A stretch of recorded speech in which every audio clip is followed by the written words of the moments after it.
Bird flu کی تصدیق کے بعد پولٹری کاروبار سے وابستہ لوگوں کا کام نہ صرف بری طرح متاثر ہو رہا ہے بلکہ انہیں بھاری خسارے کا بھی سامنا کرنا پڑ رہا ہے۔ کشمیر میں اگرچہ مرغ میں برڈ فلو کی کوئی تصدیق نہیں ہوئی ہے، تاہم یہاں اکثر و بیشتر لوگوں نے مرغ اور انڈے کھانا ہی چھوڑ دیا ہے، جس کے باعث مرغ اور انڈوں کی خرید و فروخت میں 50% سے زائد کی کمی واقع ہوئی ہے۔ حتیٰ کہ مرغ فروشوں اور پولٹری فارم مالکان نے چکن کی قیمتوں میں کمی بھی لائی ہے۔ بیشتر جگہوں پر اس وقت 80 سے 85 روپے فی کلو کے حساب سے مرغ فروخت کیا جا رہا ہے، لیکن اس کے باوجود بھی لوگ پولٹری خریدنے سے پرہیز ہی کرتے دیکھے جا رہے ہیں۔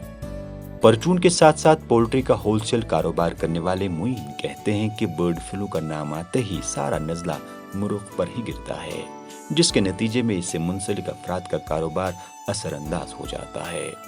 وہی کورونا لاک ڈاؤن کی وجہ سے پہلے ہی یہ کاروبار متاثر تھا اور اب پرندوں میں پھیلی برڈ فلو بیماری رہی سہی کسر نکال رہی ہے۔ جب بھی کسی بھی جگہ کوئی بھی فلو آتا ہے تو چکنز پہ بات آتی ہے۔ یہ فلو جو برڈ فلو آیا ہوا ہے یہ کروز میں پایا گیا ہے، نہ کہ چکنز میں۔ پچھلے 2 سال سے تو ریٹس بہت ڈاؤن چل رہے ہیں، جن فارمرز کو تو بہت لاس ہو ہی رہا ہے، بٹ اس ٹائم جو فلو آیا ہے برڈ فلو بہت زیادہ لاس چل رہا ہے فارمرز، اور ہمارا ریٹیل کا کام ہے، ہم بھی اس ٹائم لگ بھگ مان کے چلیے آپ 80% کام ہمارا ڈاؤن ہے، خالی 20% کام کر رہے ہیں۔ فلو تو ابھی تک انہوں نے کسی چکن میں نہیں پایا ہے، کشمیر میں جو بھی فلو پایا گیا کروز میں پایا گیا، بٹ ڈاکٹرز کو بھی تھوڑا بہت اس میں اناؤنسمنٹ یا رائٹ کرنا چاہیے کہ چکنز آر سیف۔ ریٹ بھی کم ہو گیا ہے، پہلے 120 روپے 125 روپے بیچتے تھے، اب 84 تک بیچتے ہیں، پھر بھی کام کم ہے، لوگوں میں ڈر ہے۔ کیا ڈر ہے؟ بولتے ہیں برڈ فلو ہے، اسی کی وجہ سے ریٹ تو ہوتے تھے اسے بھی کم، مگر کام کم نہیں ہوتا تھا۔ اگر مثال کے طور پر مرغے 100 بیچتے تھے، اس ٹائم 30-35 مرغے بس۔ حال ہی میں کشمیر میں چند مرے ہوئے کووں میں برڈ فلو کی تصدیق ہوئی ہے، تاہم مرغ اور دیگر پولٹری مصنوعات میں جانچ کے بعد اس طرح کا کوئی فلو نہیں پایا گیا ہے، لیکن پھر بھی لوگوں کا ایک بڑا حصہ پولٹری اشیاء خریدنے کو تیار نہیں ہے۔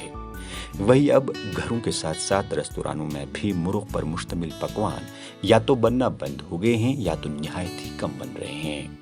شہر سری نگر کے اکثر ہوٹلوں اور ریستورانوں میں چکن سپلائی کرنے والی ڈیلر نازیہ کہتی ہیں کہ انہیں روزانہ بنیاد پر 8 سے 10 کوئنٹل چکن کی ڈیمانڈ رہتی تھی، لیکن جب سے کووں میں برڈ فلو کا انکشاف ہوا ہے تب سے لے کر 80% کام کم ہو گیا ہے۔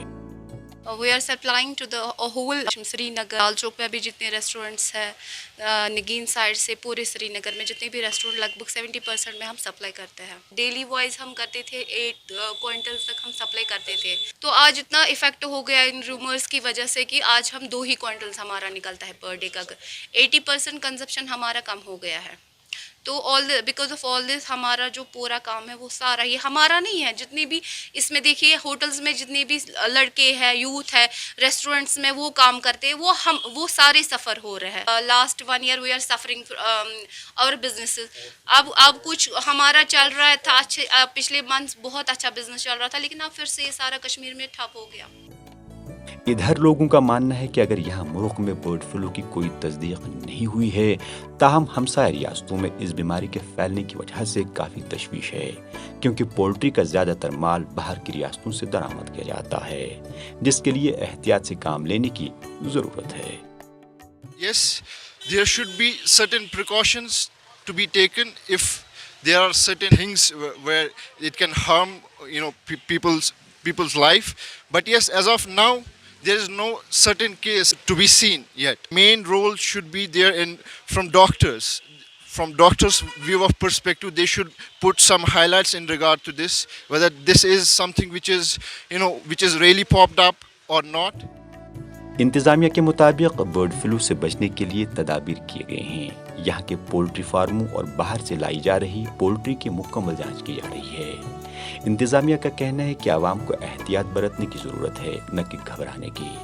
دوسری جانب ماہرین نے پولٹری اشیاء کو 100 ڈگری درجہ حرارت پر پکا کر کھانے کو محفوظ قرار دیا ہے۔ ETV بھارت کے لیے سری نگر سے پرویز الدین کی خاص رپورٹ۔